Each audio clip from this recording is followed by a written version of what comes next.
자, 그러면 오전에 이어서 여러분들 교재 49쪽에 신뢰보호의 원칙 거기 보죠. 두 개의 주제를 공부하기로 했어요. 자, 신뢰보호의 원칙은 아주 시험에 많이 나와요. 일단 뜻을 가볍게 봅시다. 동그라미 1번 의 뭐야? 행정기관이 국민한테 언동을 했대. 말과 행동을 했어. 응? 근데 국민이 아무 잘못 없이 그 행정기관이 말한 거, 행동한 거가 적법하고 계속 유지될 거다, 존속될 거라고 아무 잘못 없이 믿었대, 신뢰했대, 믿었대. 그러면 어떻게 돼? 그럼 보호해줘야 된다, 이런 원칙이래. 응? 그런 정도로 가볍게 읽고.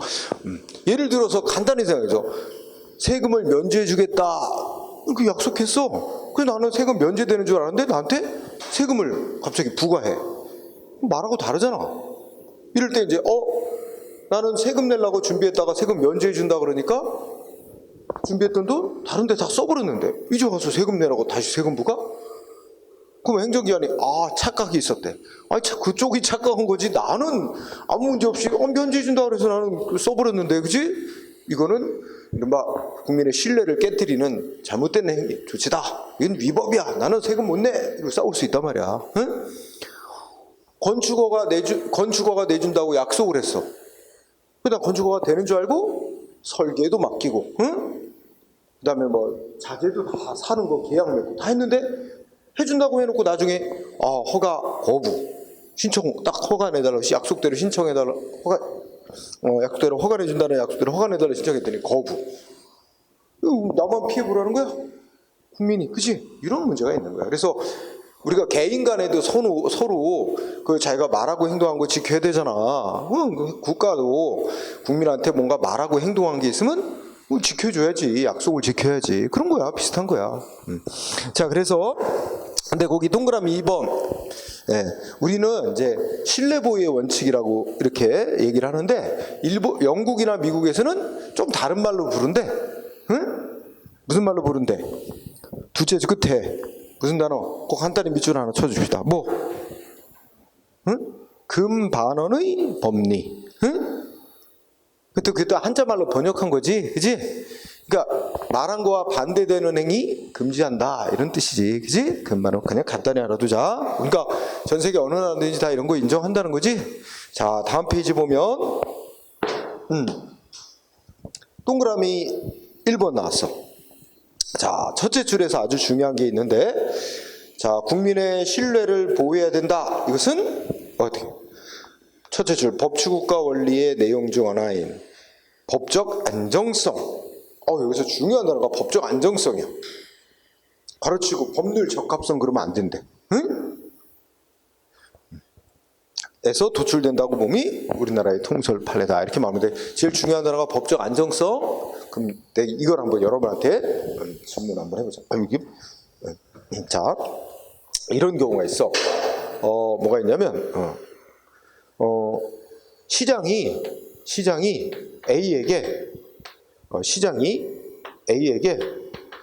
영업 허가를 내줬다. 허가를 내줬어요. 그래서 A는 자기는 적법한 허가를 받은 것으로 믿고, 왜냐면 서류니 뭐니 준비하라는 거 요구하는 대로 다 했거든. 그래서 다 갖다 냈고 시장에 허가를 내줬어. 그래서 A가 많은 돈을 투자해서 영업을 하고 있어. 지금 영업 중이야. 응?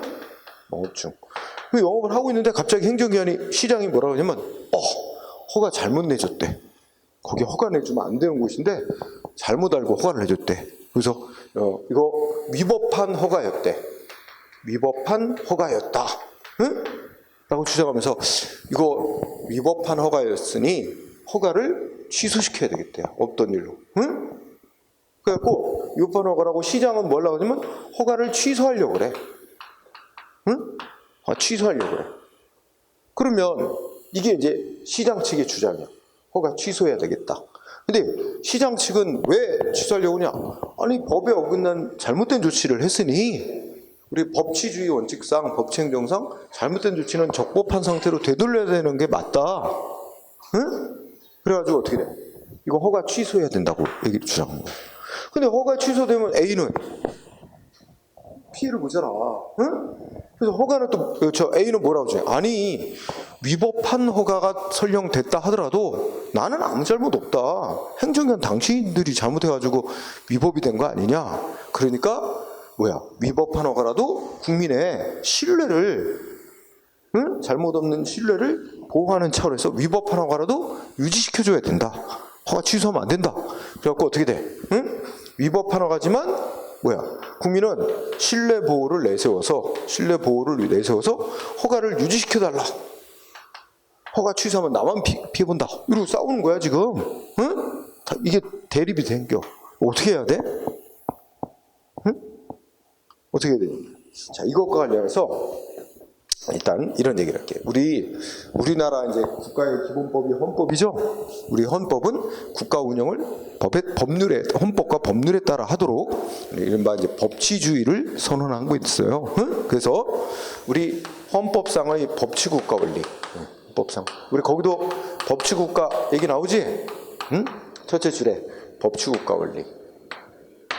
이 헌법이 선언하고 있는 법치국가 원리는 옛날에는 만들어 놓은 법대로 그대로 하는 거 있지.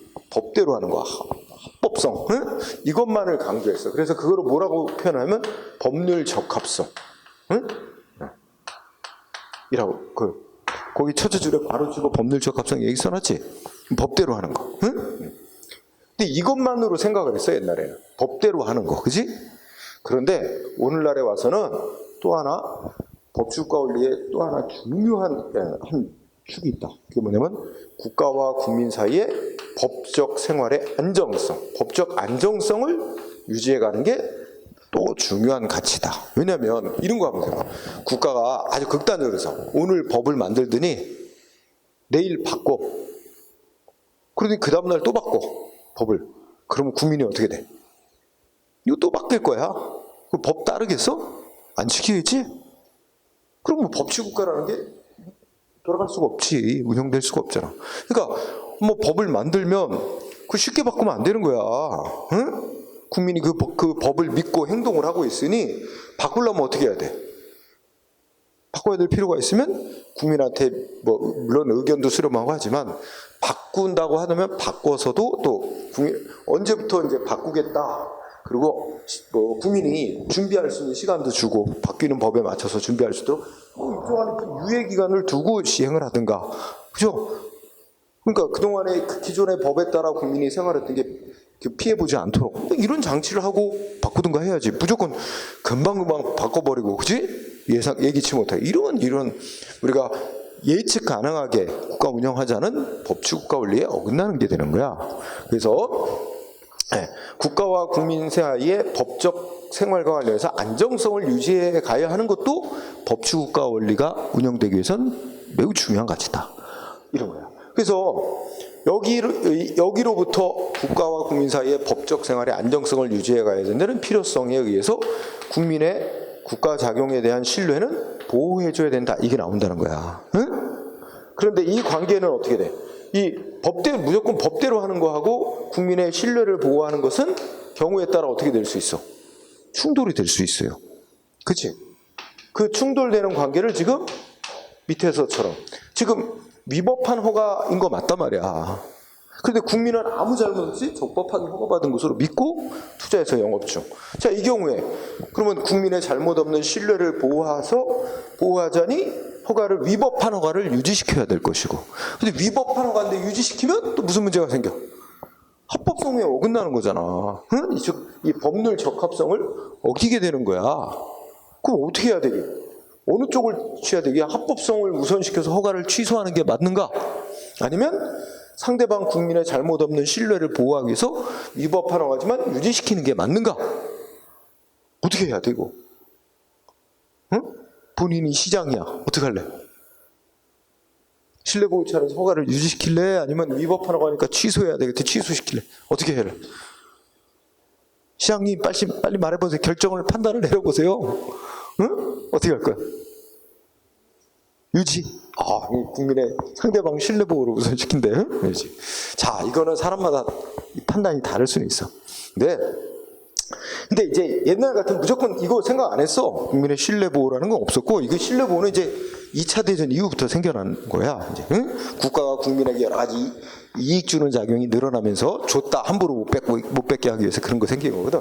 자, 옛날에는 무조건 허가 취소만 해야 된다 그랬어. 근데 오늘날은 아까 여러분들 비례 원칙 배웠지? 그 논리를 적용한 거야. 이거는 한마디로 합법성이 맨날 최우선이다. 허가 취소해야 된다. 이렇게만 말할 수도 없고, 무조건 국민의 신뢰보호 차원에서 허가 유지해야 된다. 이렇게 말할 수 없대. 그거는 하나하나 건건별로 케이스 바이 케이스, 응?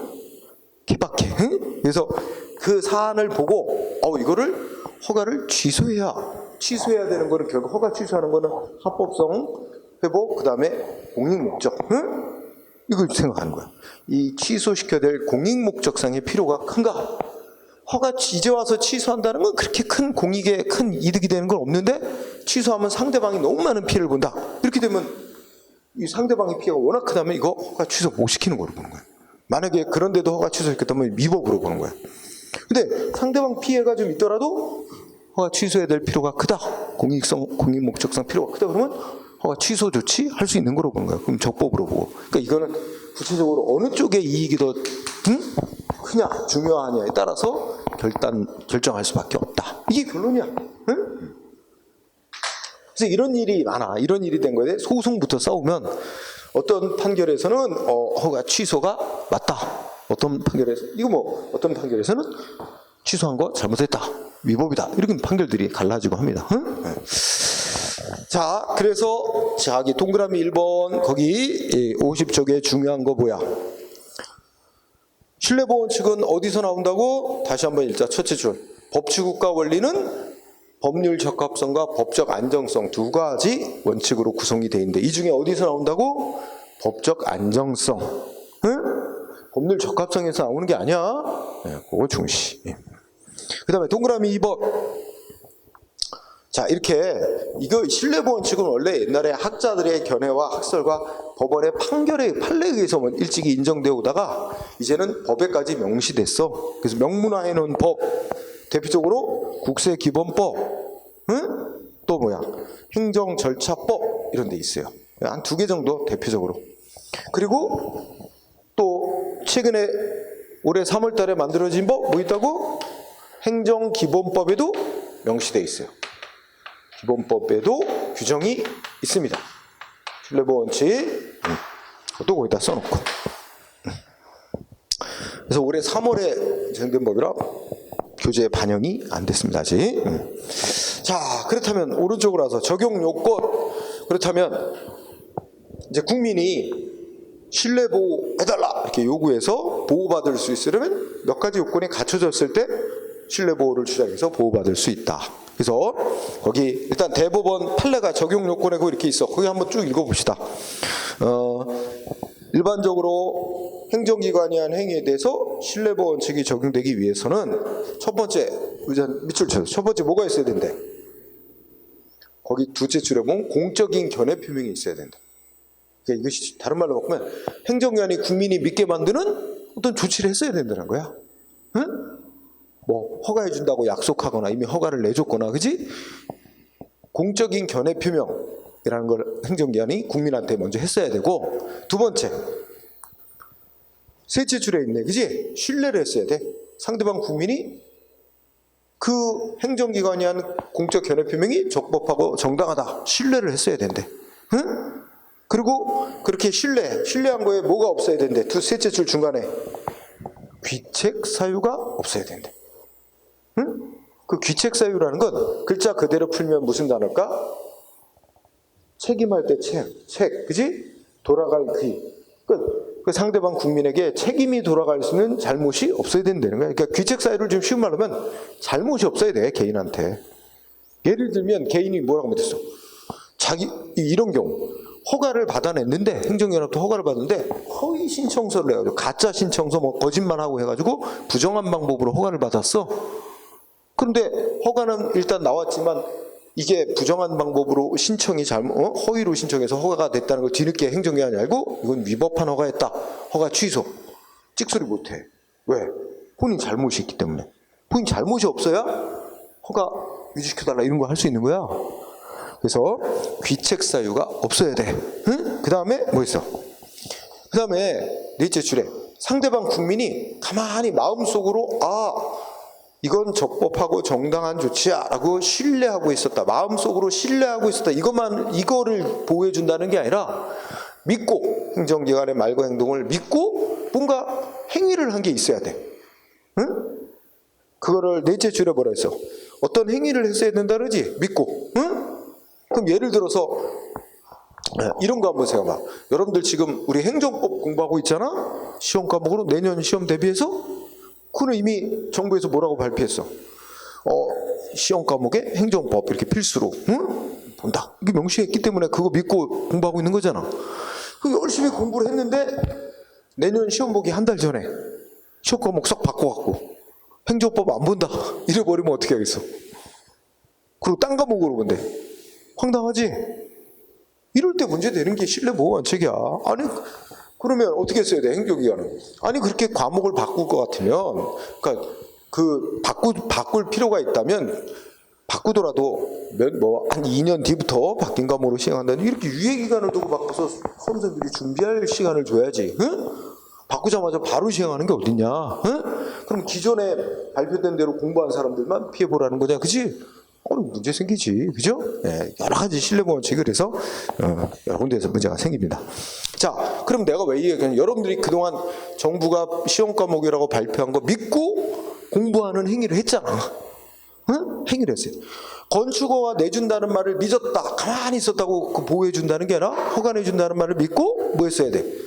뭐 건축 설계도 의뢰하고 자재도 구입하고 등등 이런 투자 같은 걸 했어야 돼. 그 행위를 가만히 믿고 있었던 걸 보호한다는 말은 아니다. 응? 그 다음에 그러면 행정기관의 말과 행동을 잘못 없이 믿고 행동으로 옮겼는데, 응? 행정기관이 뭐 한가요? 막판에 가서 처음에 말했던 거하고 말하고 행동했던 거 정반대 행동을 하는 거야, 행정기관이. 그래서 그거 뭐라 해요? 행정기관이 처음에 했던 공적 견해 표명과 반대되는 조치를 해가지고 국민의 권리나 이익이 침해되는 결과가 되어야 된다. 그지? 이럴 때 이제 국민이 그 애초에 한 것과 반대되는 조치는 신뢰보호 원칙에 어긋나는 조치다 이렇게 이제 주장할 수 있게 된다는 거지. 논리적으로 당연한 거 아니야, 그지?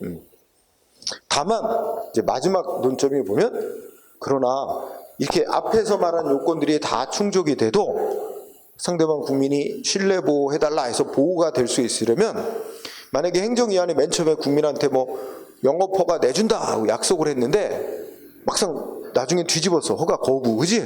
근데 허가 거부할 수밖에 없었던 이유가 있대.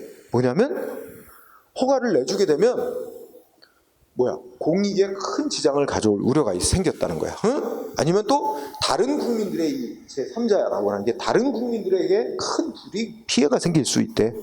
그러니까 허가를 해준다고 영업허가 내준다고 약속을 했으니까 신뢰보호를 위해서라면 약속대로 허가를 내주는 게 맞긴 한데, 그렇게 허가를 내주게 되면 공익에 큰 지장을 가져오거나 다른 국민들에게 큰 피해를 가져올 우려, 이럴 때는 약속 안 지켜도 된대. 그때는 허가를 안 내줘도 위법이 아닌 거로 본다는. 그러니까 약속을 지켜야 되는 건 약속대로 뭔가 해준다고 했으면 그걸 해주게 될 경우 공익이나 다른 제3자인 다른 국민의 이익을 크게 침해할 우려가 없을 때만 이제 약속대로 이행을 해야 될 의무가 있다, 이런 얘기지. 응? 그래서 그 얘기를 보고, 그러면 요거는 이제 차례대로 쓴 거야. 그래서 첫 번째, 여러분들 중요한 항목이야. 첫 번째, 방가루 1번, 행정기관에 선행조치가 있어야 된다. 우리 학자들은 선행조치가 있어야 된다는 표현을 쓰고, 우리 대법원 판결은 그걸 다른 말로 공적인 견해 표명이란 게 있어야 된다, 이렇게 얘기를 한다는 거야. 거의 큰 차이는 없어요. 응? 표현만 다른 거지. 네. 그래서 이 중에 중요한 포인트는 동그라미 4번, 5번, 6번이야. 거기서 동그라미 4, 5, 6에다 포인트를 두세요. 자, 동그라미 4번은 선행조치 내지 행정기관의 선행조치는 뭐 공적인 견해 표명이라고 바꿔서도 문제 없다 보고, 행정기관이 국민에게 하는 선행조치는 반드시 명시적으로만 해야 되는데 묵시적인 것도 인정될 수 있다는 거예요. 응? 묵시적인 거. 그러니까 예를 들어서 이런 거 봐요. 묵시적인 게, 야, 너한테 세금을 부과 안 하겠다라고 문서로다 써주는 거. 이게 대표적으로 명시적으로 약속하는 거지. 근데 묵시적으로 하는 건 세금을 부과할 수 있는데 알면서도 세무서장이 몇 년 동안 세금을 부과를 안 해. 응? 그래서 상대방은 뭐라고 믿게 됐어? 아, 요새 경제도 어렵고 그러니까 세금 부과를 안 하려는 모양이구나 라고 믿을 만한 어떤 사정이 있는 거야. 그럴 때는 묵시적으로 세금 부과를 안 하는 조치가 있다, 이렇게 인정할 수 있다는 거예요. 요새 같은 경우에 어떤 업자가 코로나 시대에 10시 이후에 영업을 하다가 적발이 됐어. 응? 예를 들어? 그럼 원래는 영업정지 조치 같은 거 나갈 건데, 업자는 이제 영업정지 같은 거 나오겠다. 걸렸으니까, 그지? 생각을 했는데, 1년이 지나고, 해도 아무 조치가 안 나오는 거야. 그럼 뭐라고 믿게 된 거야? 아, 이게 코로나로 어려우니까, 자영업자들 어려우니까, 그냥 제재를 안 하고, 처벌 안 하고 넘어가는구나. 이러고 믿고 아무 생각 없이 영업을 하고 있는데, 한 3, 4년 지난 뒤에, 너 옛날에, 응? 위반했지? 그리고 갑자기 영업정지? 이렇게 되면 이제, 그 상대방 업자가 아니 그때 조치를 했어야지. 응? 이렇게 몇 년이나 지나도록 내버려 두고 있다가, 응? 그래서 내버려 두고 있으니까 나는 그냥 넘어가는구나 라고 믿었다. 이게 이제 묵시적으로 조치를 안 하려는구나 믿게 될 만한 상황이라고 봤다. 이런 주장도 할 수 있는 거죠. 어쨌든 동그라미 4번에 묵시적인 경우도 인정된다. 응? 묵시적인 것도 인정된다, 포함된다. 그 다음에 동그라미 5번 중요. 또 뭐야? 여기 아까 예를 들었지? 결과적으로 보면 행정기관이 시장이 A한테 영업 허가 내준 거 위법한 허가가 있어. 근데 위법한 허가가 된데 상대방 국민에게 잘못 있어 없어? 없어. 그러면 위법한 허가도 신뢰보호를 위해서 허가 유지시킬 수도 있는 거야. 유지될 수도 있는 거야. 그러니까 행정기관은 적법한 조치만 신뢰보호 대상이 되는 게 아니라 위법인 조치도 신뢰보호 대상이 될 수 있어요. 응? 물론 전제 조건은 상대방 국민에게 잘못이 없다는 게 전제가 돼야 돼. 응? 행정기관이 잘못했어야 돼. 응? 행정기관만. 그래서 요거 중요.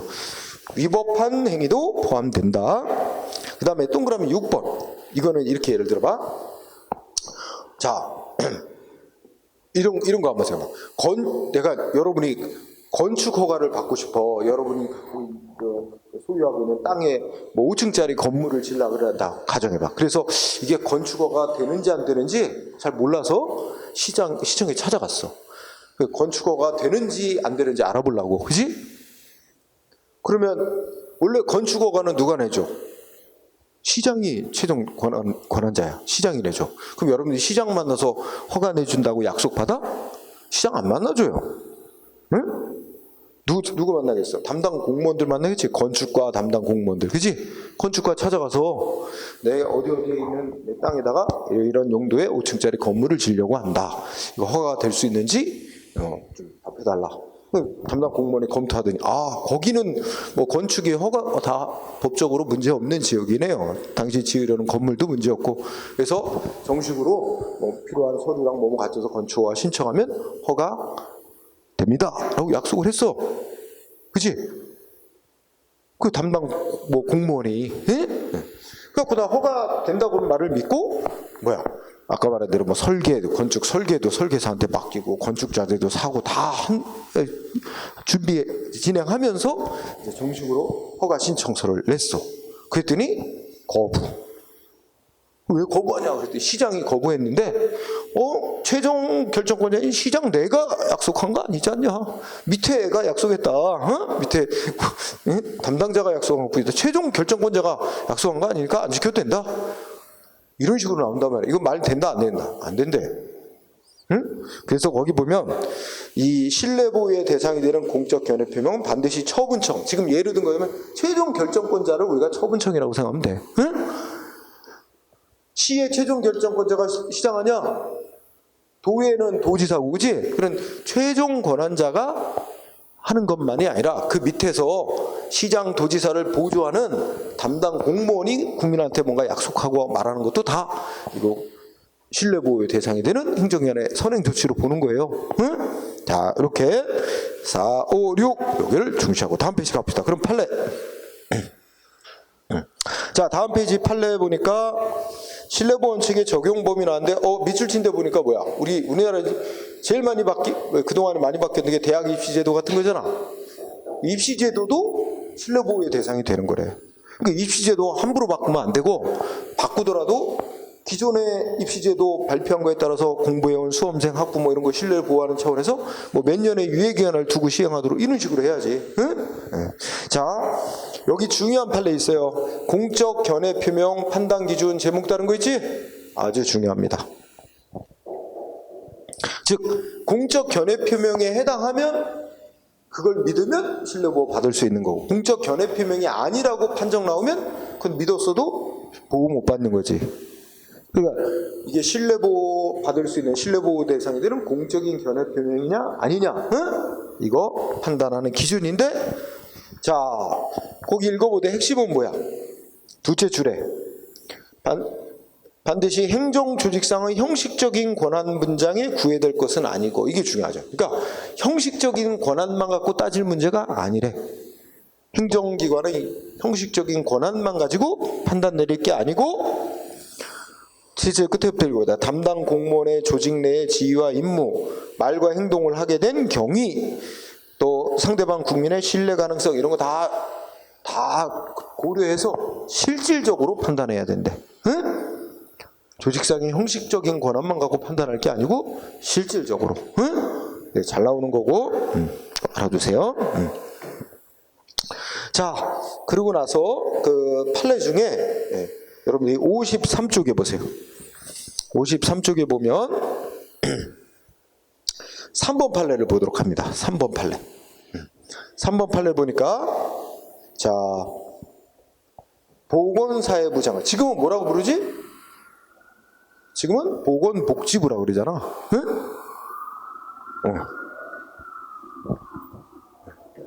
자, 보건사회부 장관이 의료 취약지 병원 설립 운영자 신청 공고를 내면서 세금을 비과세하겠다고 발표를 했대.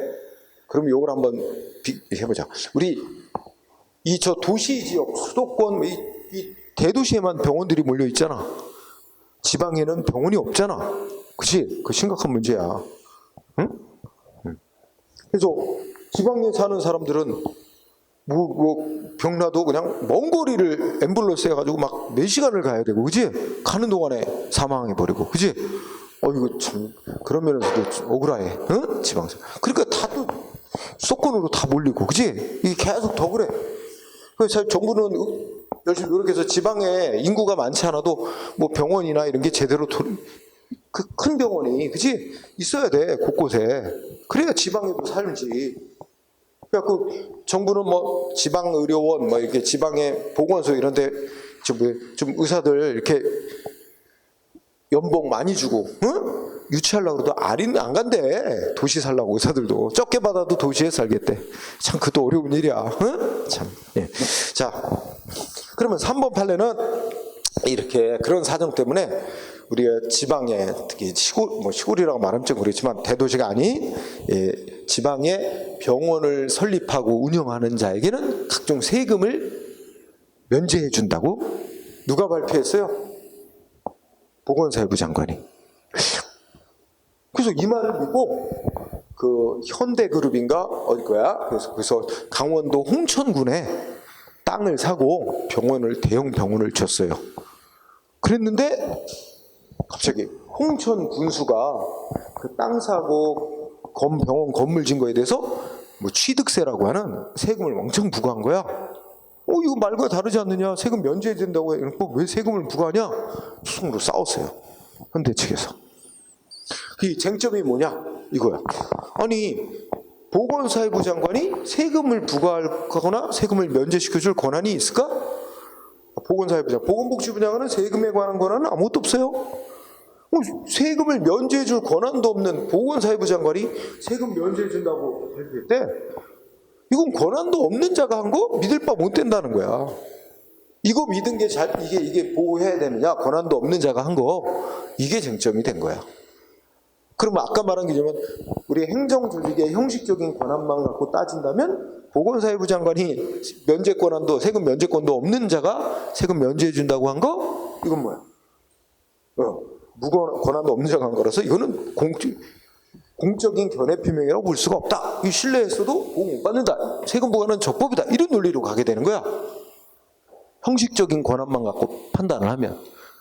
그래서 이것도 판결이 막 엎치락 뒤치락 했어요. 1심, 2심 다르고. 이제 최종 대법원 가서는 아까 말한 대로 왼쪽에 뭐 했어? 조직상의 형식적인 권한만 갖고 판단할 게 아니다. 응? 여러 가지를 고려해서 실질적으로 판단해야 된대. 그지? 그래서 이제 따져봤어. 보니까 권한도 없는 보건사회 분양관이 세금을 면제 준다고 했지만 그 뒤이어서 뭔가 발표가 또 있었대. 뭐가 있었대? 그 당시에 지금의 행정안전부 장관, 그 당시에 내무부 장관이나 뭐 도지사가 이제 이렇게 병원 설립 운영하는 자에게 세금을 면제토록 하는 법, 조례를 제정하도록 하겠다 이렇게 이제 발표한 적이 있고, 이런 점까지 다 종합해서 고려하면 이거는 권한 있는 자가 세금 면제 주겠다고 공적인 견해 표명을 한 것으로 보는 게 맞다. 이렇게 인정될 거야. 그러니까 그거는 신뢰보호 돼야 된다. 그러니까 세금은 면제돼야 맞다. 이런 결론으로 가는 거지, 그지? 그래서 현대 측이 이긴 사건이야. 응? 그래서 3번이 그런 의미가 있는 거고, 그 다음에 또 대표적인 게 6번 판례. 6번은 내가 간단히 제목은 대순진리의 사건이라고 그렇게 약칭해놨는데, 우리 대순진리라는 종교단체가 있죠. 그런데 여기서 아마 자기네들의 종교의 어떤 본거지를 건설하나 봐. 그래서 이제 전국에 어디가 이제 가장 좋은 터인가 이렇게 물색을 했는데, 이 충주시 외곽에 좋은 터를 발견했어. 그래서 충주시 외곽에 이렇게 야산을 끼고 이렇게 땅이 있는데 여기는 논이야, 논. 근데 이 지역이 굉장히 이게 좋다는 거야. 그래갖고 충주시 외곽에 여기에다가 땅을 사서 건물을, 이제 종교회관 등 건물, 종교 본거지를 건설하려고 해요. 그런데 여기가 논으로 돼 있는 땅이에요, 여기가. 응? 논에는 건물을 못 줘요. 건축을 못 쳐요. 농지라서. 그러면 이거 건물을 지을 수 있는 땅으로 그 땅의 용도를 바꿔야 돼. 그리고 우리가 토지 형질 변경이라고 불러요. 땅의 용도를 바꾸는 거, 이것도 비용이 들어요. 응? 근데 이거는 이제 충주 시장의 권한이야. 용도 바꾸는 거. 응? 근데 그러면 이 대순진리의 측에서는 이 논 주인한테 무턱대고 이 논을 살 필요가 없지. 왜냐면 건축도 못하게 돼, 이 건축할 수 있는 땅으로 바뀌지 않으면 뭐 농사 지을 거 아닌 이상 이 땅 필요 없는 거잖아. 그래서 이 땅을 사기 전에 시청에 먼저 갔어. 그래서 건축 담당 공무원 만나가지고, 우리가 저기 농지로 돼 있는 저 땅을 사서 저기다 종교회관을 지을 계획인데 저 땅을 이렇게 저 건축 가능한 땅으로 용도 변경 가능하냐? 이렇게 다 물어봤어. 그랬더니 담당 공무원이 다른 관련 공무원들하고 다 의논한 뒤에 된다 그랬어. 해주겠다고. 응? 그리고 또 꼭 지어야 됩니다. 이게 또 시에 또 이익이 되는지 꼭 지어야 됩니다. 이러면서까지 하고, 그래서 그 말을 믿고 논을 산 거야. 논을 사고 또 건축 설계도 맡기고 하면서 이제 그러면 건축허가 정식으로 받기 전에 땅의 용도를 먼저 바꿔야 되니까 그 약속대로 이거 건축 가능한 땅으로 바꿔달라고 신청을 했더니 거부했어, 시에서. 거부한 이유가 이제 두 개예요. 거부한 이유가 하나가 뭐냐면, 여기는 우량농지래. 그 우량농지라서 농지로 계속 보존을 해야 될 공익적 필요가 크다라고 하면서 못 바꿔준다고 한 거야. 시 측의 주장은. 그러니까 된다고 그랬잖냐 이렇게 또 따지니까, 그거는 이렇게 담당 공무원이 그런 거, 최종 결정권자인 시장 내가 한 약속 아니지 않느냐. 그래서 시장이 이제 또 그런 얘기를 해. 근데 두 번째 시의 주장은 안 맞지. 우리가 한 것처럼 이때 시장을 보조하는 담당 공무원이 한 것도 신뢰보호 대상이 되는 공적 견해 표명으로 인정하는 거야. 그거는 주장 안 통할 거고, 문제는 이제 이게 우량농지로 보존해야 될 공익적인 필요가 커서 이거를 용도 변경을 못 해준다는 게 적법한 것으로 볼 거냐, 아니면 해준다고 약속했다가 거부함으로 해서 상대방 대순진리 측이 입는 피해가 훨씬 더 크냐, 이것도 따진 거예요. 근데 최종 법원의 판결은 거부함으로써 대충 진례 측이 입는 피해가 훨씬 더 크다고 봤어요. 그래서 이거 안 해준 거 위법이라고 그랬어요. 일단 그게 결론인데 여기서 일단 6번에서는 바로 토지 형질 변경, 그러니까 토지 용도 바꿔주는 거, 이거 됩니다 하고 말한 담당 공무원이 말한 거, 이거 신뢰보호 대상이 되는 조치다 인정했다는 거지, 그지?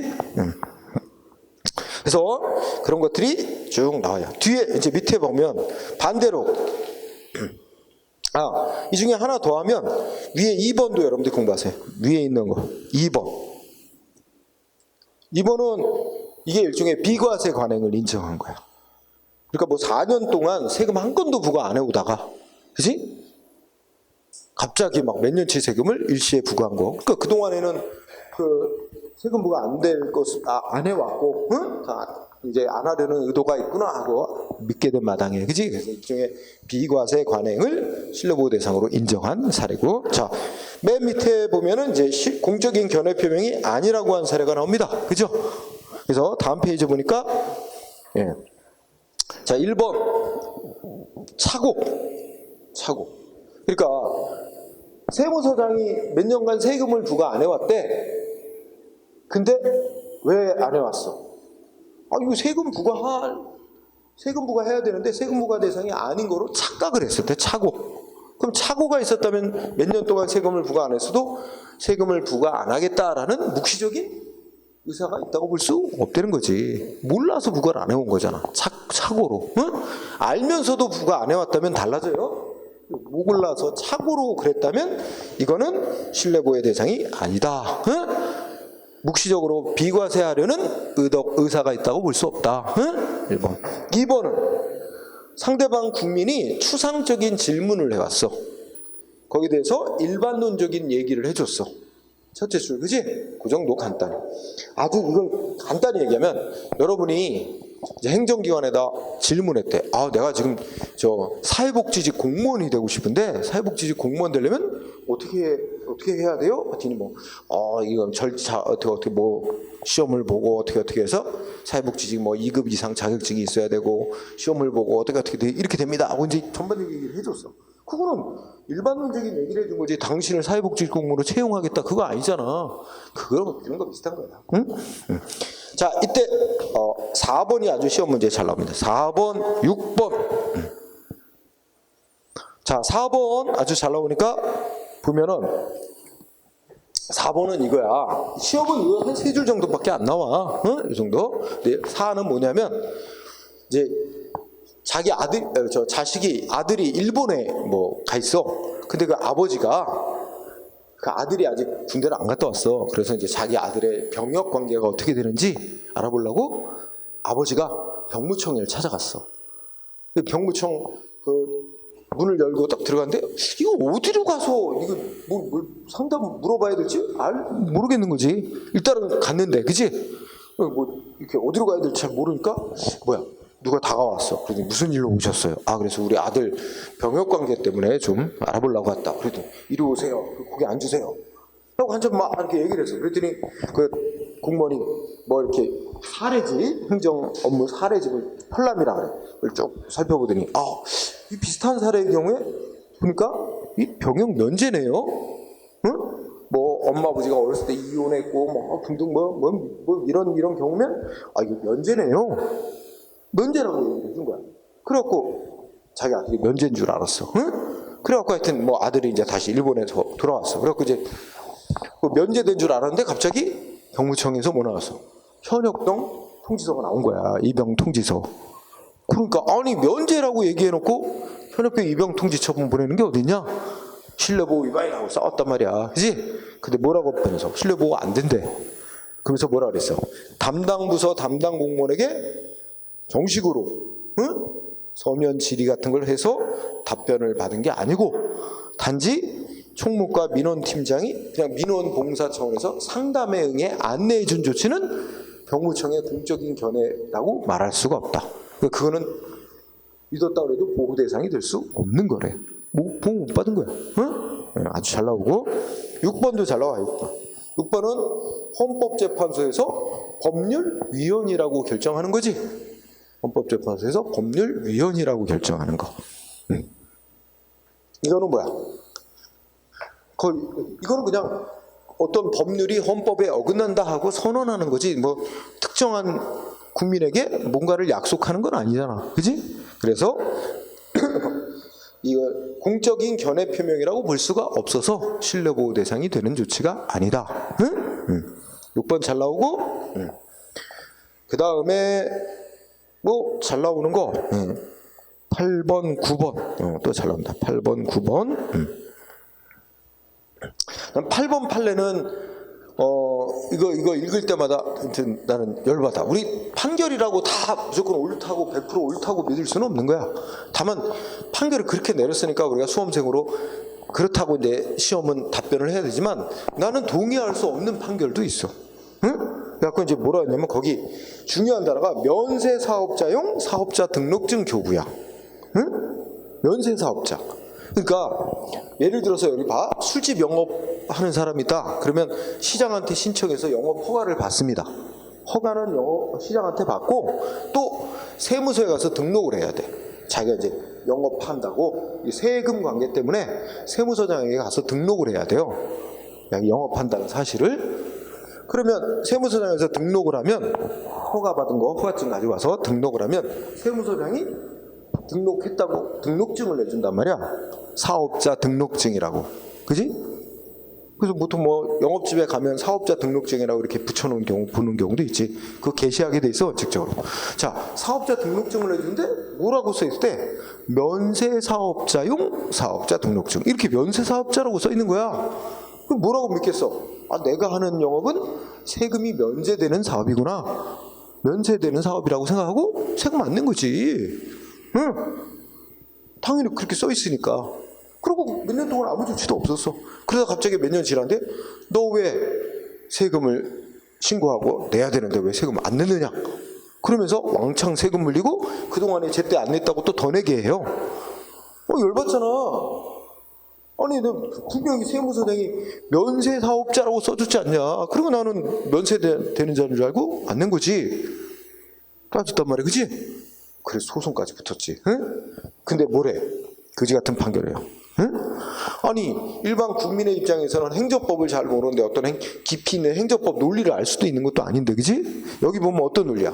아, 세무서장한테 사업자 등록을 하게 하는 거, 이 제도에 따르면 사업한다는, 나 사업합니다 하고 세무서장한테 이제 등록, 즉 신고를 해가지고 세무서장이 그래, 사업자 등록증 발급해준다. 이거 사업자 등록증은 신고를 마쳤다는 증명서일 뿐이지, 거기에 뭐 면세사업자니 뭐 이런 말이 있다 그래서 당신을 면세대상 사업자로 해준다, 이런 거는 안 들어있는 거래. 단순히 그냥 사업한다는 사실을 신고받은 거에 불과하대. 신고받았다는 걸 증명해주는 거에 불과한 제도래.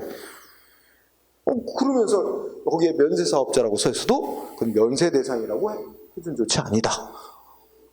그지 같잖아, 그지? 그럼 행정기관이 면세대상이 면세사업자라고 쓰지 말든가. 잘못해놓고, 그지? 국민에게만 피보게 하고. 나는 이 판결 승부 못해. 그지 같아. 응? 어쨌든 근데 이거 9번은 뭐 당연한 거야. 야, 맨 처음에 행정기관이 무슨 계획 발표했대? 정구장 설치한다고, 그지? 그렇지. 근데 아마 이렇게 각색을 지고 어떤 업자가 있는데 이 사람이 우리나라에서 정구장을 제일 설치 잘하는 업자, 전문 기술자. 응? 그래서 이 사람 뭐라고 생각한 거야? 아, 요 지역에 정구장 설치한다 그랬지? 계획이 발표됐어? 분명히 나를 선정을 할 거야. 응? 그럼 내가 업자로 선정이 돼서 내가 사업을 따게 될 거야. 그래갖고 뭔가 투자도 하고 준비하고 기다렸나 봐. 근데 계획이 바뀌었어. 정구장 안 짓는 거 뭐로 짓는 거로 바뀌었어. 청소년 수련원 짓는 거로 바꿨대. 이 사람 꽉 났잖아.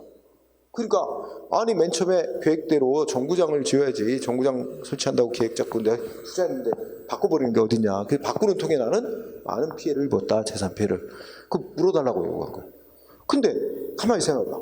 아니, 행정기관이 이 업자를, 정구장을 설치하는 업자로 너를 선정해 줄게 약속한 적도 없고 선정을 해준 일도 없어.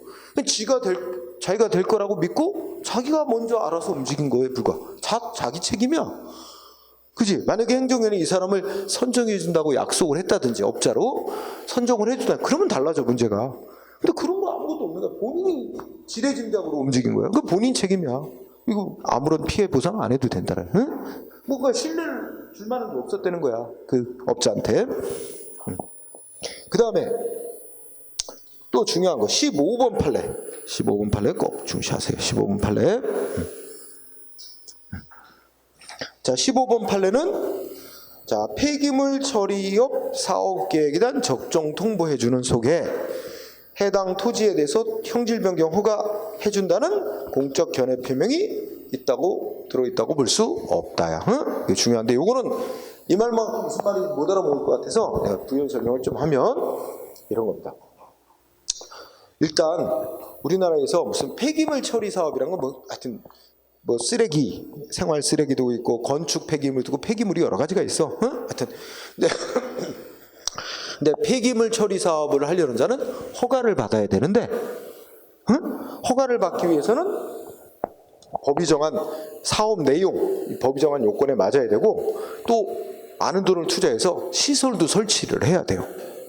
근데 일단 자기가 허가를 받을지 못 받을지 모르는 상태에서 많은 돈을 들여서 시설까지 다 갖춘다고 갖춰놓고 투자를 해서 시설까지 설치해서 허가 내달라고 신청하는데 허가 거부되면 엄청난 재산 피해를 보게 된단 말이야. 그래서 단계를 나눠서 해놨어요. 그래서 먼저 폐기물 처리 사업을 하려는 자는 사업 계획서를 짜래. 응? 폐기물 처리 사업 계획서. 하여튼 뭐 폐기물 처리 사업 계획서를 작성을 해서 이거를 이제 예를 들자면 이 폐기물 처리업 허가는 환경부 장관이 기본적으로 내주거든. 환경부 장관에게 제출 사업 계획서. 그러면 이 사업 계획서는 어디에 있는 땅에 내가 이런 규모의 어떤 폐기물 처리 사업을 하겠다라고 이제 내용 적은 거잖아. 이거 검토해보고 환경부 장관이 이거 사업 내용 적정하다.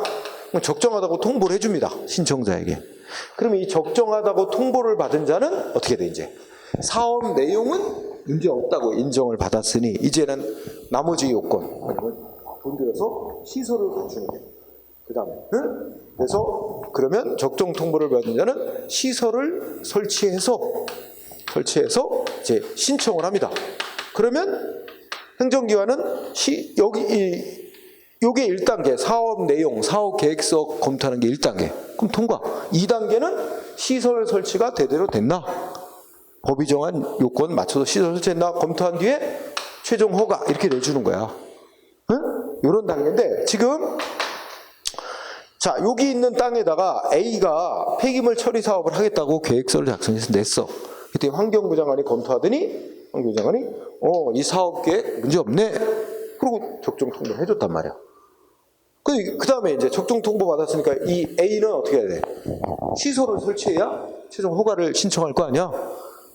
근데 시설을 설치하려니까 여기 땅이 뭐로 돼 있냐면 여기가 여기 나오는데 무슨 자연보전지역으로 지정되어 있는 땅이야. 국토부 장관이 예를 들면 여기 자연보전지역으로 A 땅을 포함해서 이 일대가 자연보전지역으로 지정이 되어 있는 지역이야. 그러면 여기가 자연보전지역으로 지정되어 있는 지역이면 이런 시설을 설치 못해요. 금지되어 있는 곳이야. 그래서 나 이 시설을 설치해야 신청해서 폐기물 처리 허가를 받을 텐데 그래서 국토부 장관한테 뭐 했어?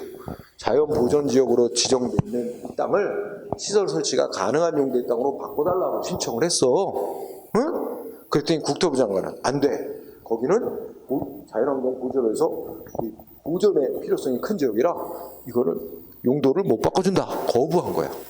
거부당하면 얘는 시설을 설치 못하니까 허가를 신청할 수가 없게 돼서 최종 허가를 못 받는 결과가 돼버리는 거야. 그래서 이 사람 반발해서 아니 환경부 장관은 이 땅에다가 폐기물 처리 사업 하겠다니까 사업 계획에 대해서 적정하다고 통보해줬는데 왜 안 된다는 거냐 하고 이제 이 사람이 의제지배기 거야. 그러나 환경부 장관이 이 사업 계획서에 대해서 적정하다고 통보해 준 거하고 이 자연보전 지역을 시설 설치가 가능한 용도의 땅으로 바꾸는 거는 국토부 장관이 또 다른 법률, 국토의 계획 및 이용에 관한 법률, 다른 법률에 따라 판단하는 거야. 각각 판단하는 권한자가 다르고 요건이 달라요.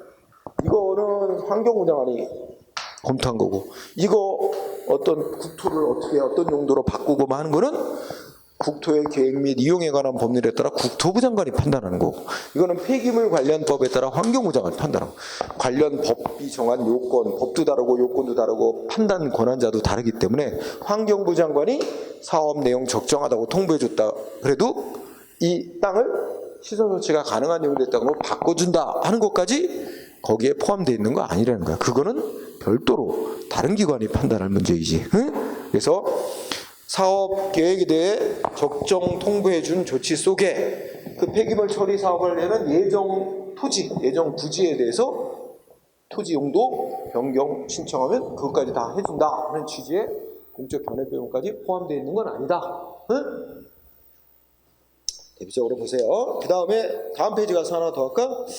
다음 페이지 가서 24번 플레 하나 보세요. 24번 플레면 행정기관이 지구단위 계획을 수립하면서 어떤 계획을 수립하면서 권장 용도를 판매 위락 숙박시설로 결정하여 고시했대. 그러니까 우리가 이제 예를 들면 어디 신도시 개발하고 그러잖아. 어디를 개발 계획을 짜가지고 하면 예를 들어서 어떤 신도시를 이렇게 크게 넓은 지역을 개발하면 여기는 주로 이제 아파트 단지가 들어서고, 응? 주거 지역, 여기는 상업 지역, 응? 뭐 이런 식으로 구획을 하고, 또 상업 지역인데 여기는 주로 뭐가 들어서냐? 여기는 판매 시설, 응? 또 사람들 뭐 이렇게 즐기고 하는 위락 시설, 그리고 숙박 시설, 뭐 이런 거 주로 들어설 곳 이렇게 지정을 했다는 거야. 그러면 판매 위락 숙박 시설이 주로 들어설 지역으로 결정 발표했다 하더라도 거기에 대해서 나 숙박업 건축하고 싶다, 응? 모텔 건축하고 싶다 신청하면 무조건 다 해준다는 건 아니다.